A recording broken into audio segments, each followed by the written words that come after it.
Hello there, friends. Welcome back to another episode of Generation Tech. My name is Alan. So the Mandalorian and Grogu movie trailer just came out, and it was really just classic Mandalorian, which typically means a lot of action, a lot of just pure awesomeness. Think Paz Vizsla slowly, majestically gliding down to the ground like Mary Poppins, man-wielding a Gatling laser cannon. You know, you take a guy, put him in heavy plate armor, give him a jetpack, give him a large weapon.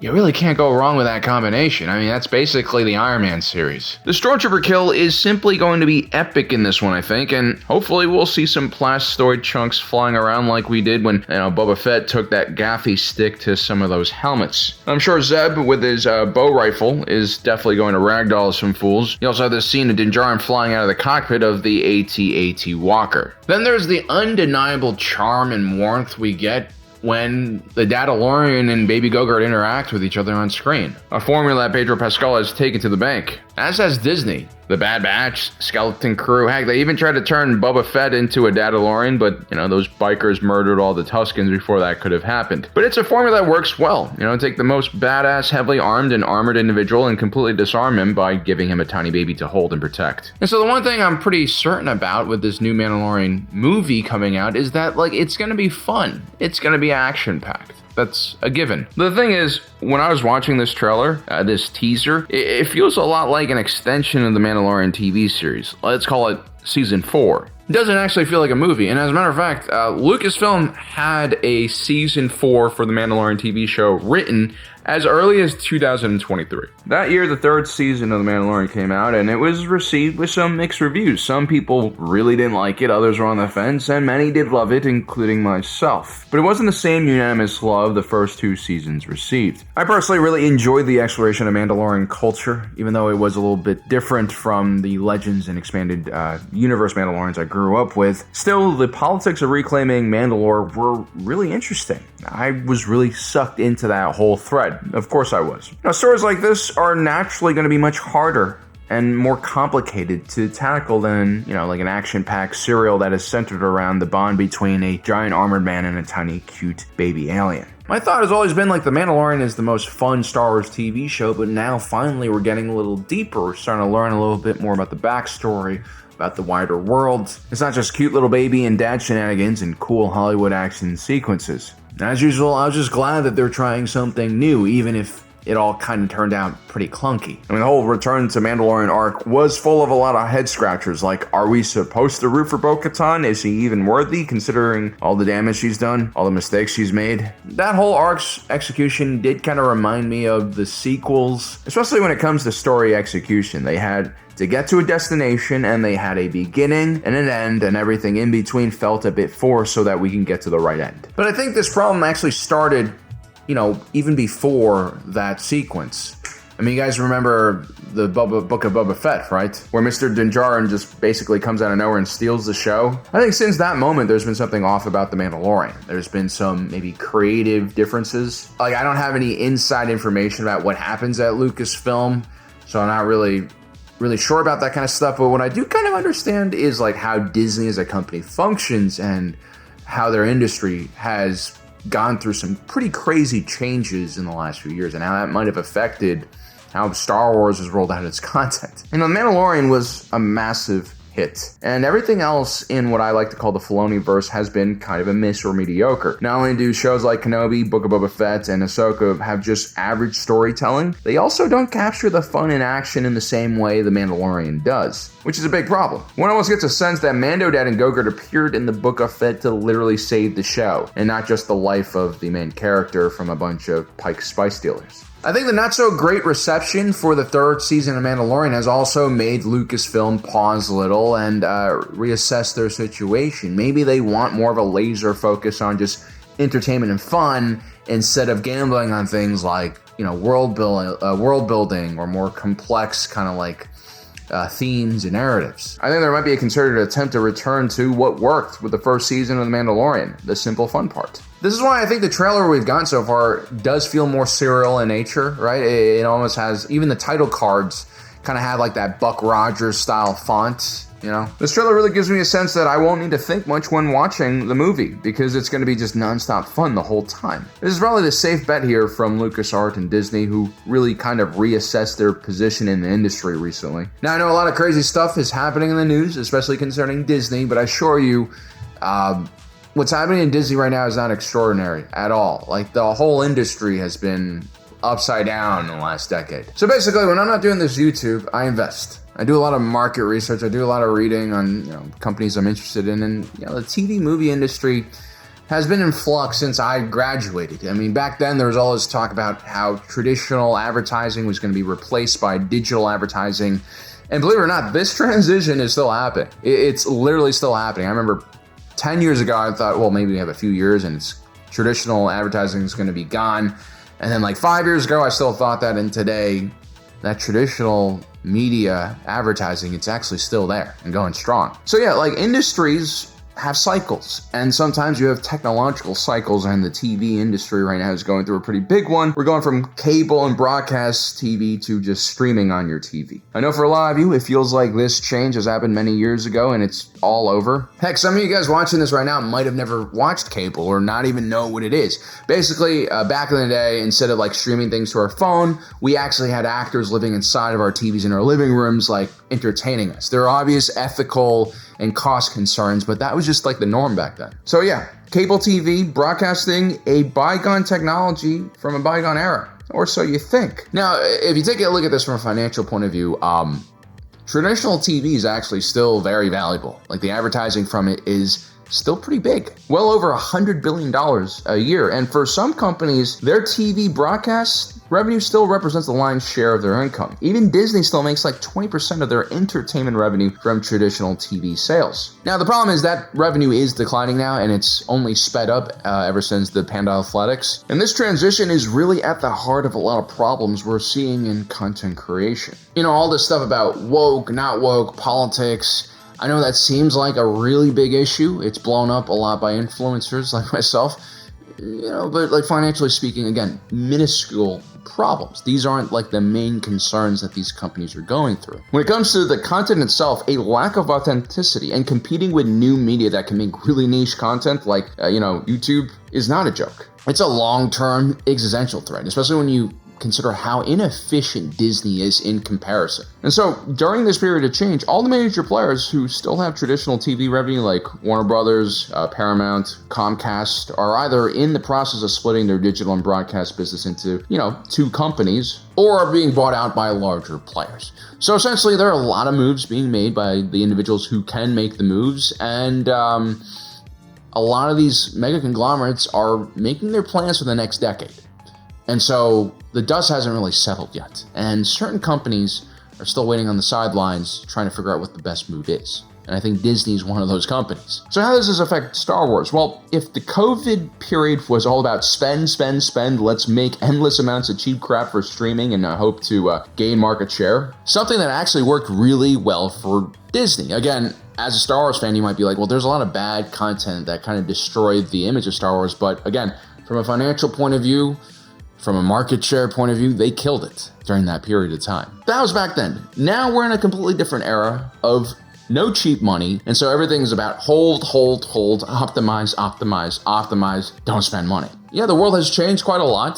The current administration is, like whether you like them or not, it's a chaotic administration. The president constantly tweets policy on Twitter, which is, it's not great. It's not great if you're trying to run a business and plan things long term. Now, some entities with a lot of cash, like the Ellisons or Netflix, are actually going out there and trying to acquire more intellectual property. Like Warner Brothers right now is potentially going to be sold to either Larry Ellison's son or Netflix. There's like a bidding war starting, and this kind of consolidation is starting to happen in a lot of places.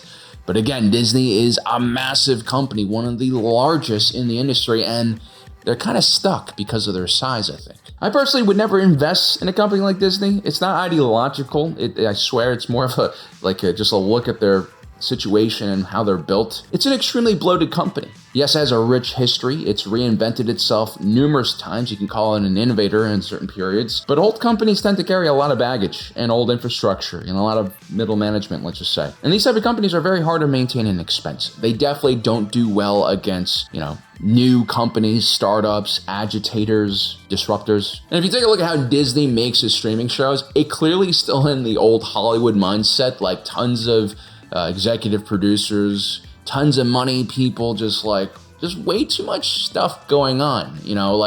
They're going over budget in almost every one of their streaming TV shows. Andor costs $27 million an episode, which honestly is worth it. I mean, the physical sets, the level of acting, that's actually okay in my books. But The Acolyte costs even more at around $28.75 million per episode. I enjoyed that show. For me, I really like the characters. I like the moral dilemma. There's some things that really stood out that I thought were very different and new, which is always good when it comes to Star Wars for me, at least. But the show was not of higher production value than Andor. So it's kind of confusing how they spent that much money per episode. Even the Filoniverse, which was mostly shot on the volume, unlike the previous two shows I mentioned, costs well over $10 million per episode, with some shows costing over $15 million per episode. So you combine the Star Wars fatigue with the streaming wars, with the actor-writer strike, with the political beef, the culture wars, and you have a really difficult time period to navigate as a company. If you take a look at Disney's largest competitors like Warner Brothers and Netflix, they do things a lot better than Disney does. Netflix was built from the ground up as a disruptor. They're one of the most natural content streaming companies out there. Warner Brothers has HBO, or home box office, the original streaming content, if you think about it. They've been making killer TV shows that feel literally like they belong in a box office since the cable days. Entourage, Sex and the City, Band of Brothers, Game of Thrones, and The Last of Us. I mean, HBO is the GOAT when it comes to making extremely high quality content for shoestring budgets. No one really does good margins better than HBO. It's just the rest of Warner Brothers that's kind of a little bit messy. It's also like Warner Brothers has been passed around by so many companies at this point. It's kind of a strange journey for them. Hopefully it'll come to an end soon. Disney's also feeling pressure in its parks segment from the likes of Comcast's Universal Parks. Legolands are opening up all over the place. And Warner Brothers also has their Harry Potter stuff. I mean, I have a kid who's getting to the age where she'll be ready for Disney, and I don't really want to take her to any Disneyland, especially in the US, because I've heard the horror stories. I'm almost better off hiring a bunch of theater majors to just redo the movies for me. That'll be cheaper. So yeah, Disney and everything inside of its Mickey Mouse umbrella is struggling a little bit, or at least that is the impression we get from the media. A word of advice when doing research for investments, when you're putting your own money on the line, don't just listen to one news article. Definitely don't listen to what people say on social media or Reddit.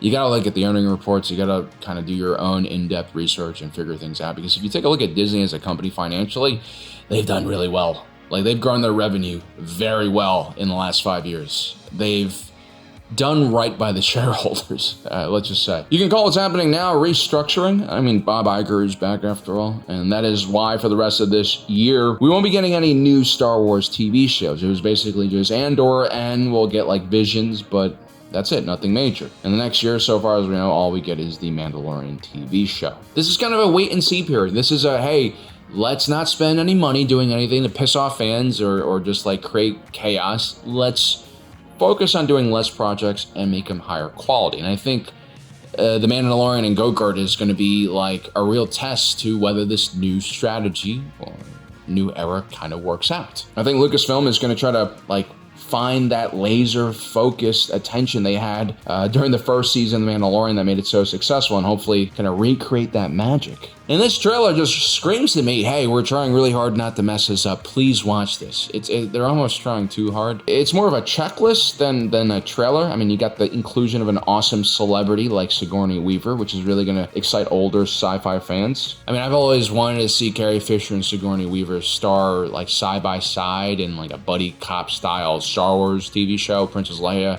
and I don't know, a bounty hunter. That'd be cool.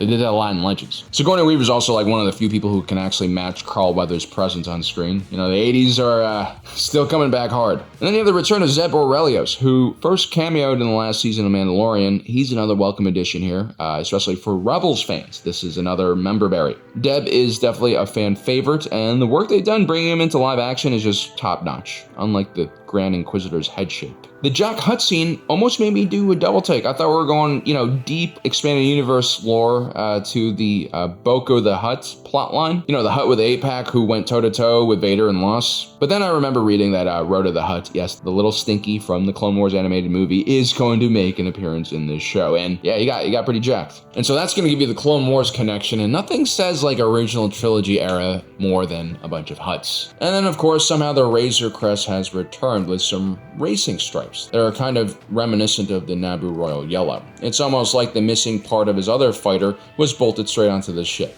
Is this a reward for viewers of the first season or something? Again, no one does member berries like Dave Filoni. He's definitely delivered some pretty, you know, mediocre episodes in the past that lean too heavily into nostalgia. It's almost like a crutch for him. Let's hope that'll be kept at a minimum in this new movie. The big hulking droid bodyguards, maybe a part of the droid Gotrek clan, are another cool image to digest, as is the gladiator scenes. Is that an undomesticated Trandoshan? Because now I understand why Wookiees are getting snatched up left and right by these guys. All of these scenes, it does seem to build up the world of the Mandalorian into a bigger place where more fantastic adventures can occur. But again, I can't help but think that this just looks like another serial where we go on small adventures and see cool things, and the stories are self-contained to like 20 minutes and never get any longer or more complicated than that. You'll have great moments, but there's really no larger purpose or structure to bring things together. I worry because this isn't exactly Dave Filoni's strength, you know, storytelling. It's not even Jon Favreau's really. I mean, do you remember the plots of Iron Man? Or is it the charisma of Tony Stark and just the awesomeness factor of his scenes that stand out? For me, it's definitely the latter. Now, obviously, this is a teaser trailer. I believe it is a teaser trailer. And, you know, these are just designed to get the hype up. So that's probably why they nailed all the classic wants from the Star Wars fandom. Generally speaking, you're going to be telling everyone what the plot is in a teaser trailer. You kind of want that mystery. And in Star Wars specifically, you do want speculation from, you know, YouTube influencers like me spamming the airwaves with unfiltered thoughts about what could happen, because that will drive a lot of free attention to these movies. The story trailer is what we're really after, I think, and that will give us a better sense in how the actual story in this film will be crafted. I have a sense that Baby Gogurt will be playing a huge role. He's been called in the film synopsis as the Force's heir in the galaxy, which is very like Timothy Zahn kind of language, actually. I hope that they get this all right, though. You know, Favreau and Filoni can continue to explore the parent and son dynamic between Gogurt and Dadman Din, but hopefully they'll reach a new level of seriousness and, you know, emotional weight that the original 3 seasons wasn't really able to reach. I know a lot of people love the Luke scenes, but again, I felt like we were Filoni there. You know, he knows the fans too well. He knows how to manipulate our emotions, and we shouldn't let him do that. We should demand excellent, awesome writing and great dialogue, like Andor. But yeah, that's all I got for today about this trailer. I'm not honestly that excited for the Mandalorian show movie yet, because it's too far off in the distance. I can't think that far ahead. But I do have to say, maybe this is exactly what Star Wars needs, like a break from the content, just like a period of time where we don't have to constantly be watching Star Wars, new shows, speculation. Maybe they just need to rebrand themselves and start creating really high-level content. And, you know, if you take a look at the last few things they made, Skeleton Crew was really good. Andor was excellent, season 2. The Acolyte, I liked. I know a lot of fans hated it. Yes, it wasn't the best made TV series, but again, they tried something different, which I think we should support from Disney's creators. So yeah, let's hope that the Mandalorian movie turns out to be excellent, because maybe we will see a shift in how Lucasfilm and Disney approaches Star Wars, which will definitely be a good thing. Well, guys, I hope you enjoyed today's video. Don't forget to subscribe and hit that notification button down below so you don't miss out on the rest of our awesome content. And as usual, my name is Alan, reminding you that my allegiance is to the Republic, to democracy. I'll see you next time.